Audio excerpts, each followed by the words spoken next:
Welcome back to NYSE TV Live, everyone. There's going to be plenty of fireworks, of course, on Friday for the 4th of July. But for shoppers, the real show is just getting started. Holiday savings deals this week transitioning into bigger events, from retail giants like Amazon's 4-day Prime Day event to rival retailers countering with their own incentives, including NYSE-listed firms. Joining me now with more, Stephanie Carls, retail insights expert at RetailMeNot. Stephanie, it's great to have you on the show this morning. And as we gear up for the holiday weekend, what can consumers expect?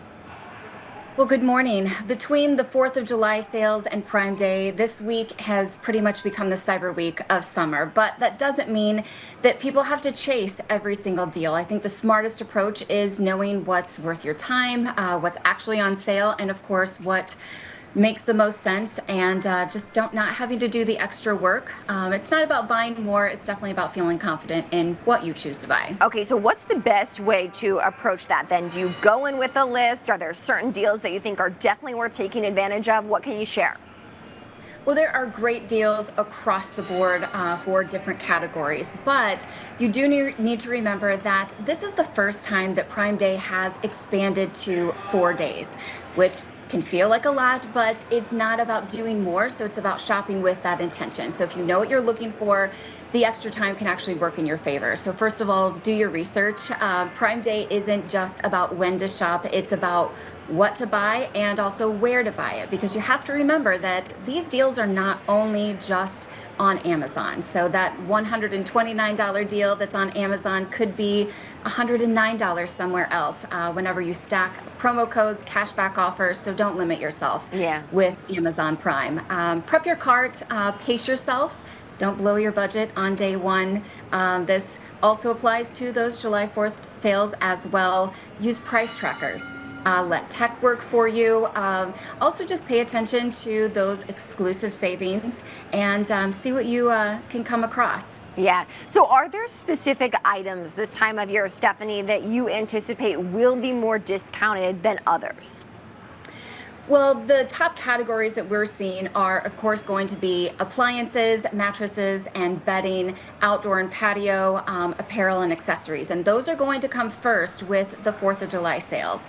Now, whenever it comes to Prime, that is when, of course, that's going to expand a lot more. That's when you're going to see the heat up with tech, with beauty, with fashion. And so, again, it's one of making your list and checking it twice and making sure that you're finding the best deals, but of course, not going crazy. I do want to talk about some NYSE listed companies like Target, Walmart, Home Depot as well. What kind of sales will they be offering? I think one of the biggest things to remember is they are doing the exact same thing that we're seeing with Amazon. So just like Amazon rewarding their Prime members, we're seeing Target and Walmart unlock their best deals early for their own reward members. So you have to remember that it's not just about when you shop, it's also where you're signed in. And so with these categories like home, back to school, beauty, they're not just matching Amazon, they're actually beating it.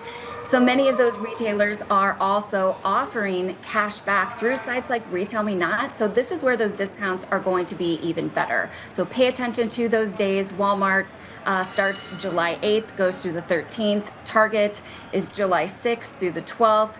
And of course, Best Buy is coming in with their own Black Friday in July. Home Depot's coming in as well. So you've got some strong competition that is looking for your attention as well as your dollars. Okay, that's great to know. And I know you mentioned earlier, Stephanie, pacing yourself, which I think is really good insight. Of course, the topic of shoppers' budgets this year has been tariffs. How are tariffs factoring in to what we're seeing in the retail space?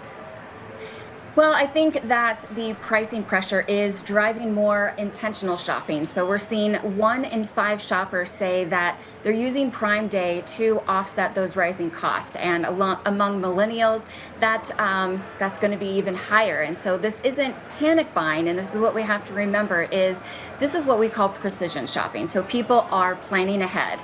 60% have already started their holiday gift shopping. And of course, 37% are also prepping for back to school. So people are paying attention, they're getting ahead and trying to avoid paying some of those higher prices later on.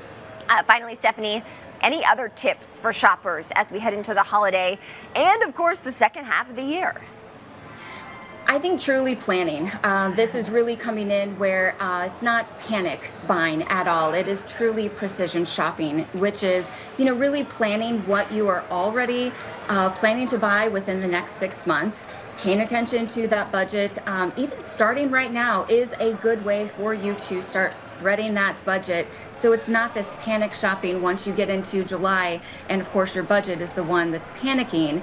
So pay attention to these different sales. Stack your savings, because that's going to be one of the best ways that you can get these different deals. And paying attention to where that falls in your budget, and of course paying attention to the exact products and the categories where some of those price increases are planning to happen. All right, Stephanie Carls, retail insights expert at RetailMeNot, joining us from Austin, Texas this morning. Stephanie, thank you. Thank you so much. Happy 4th. Happy 4th.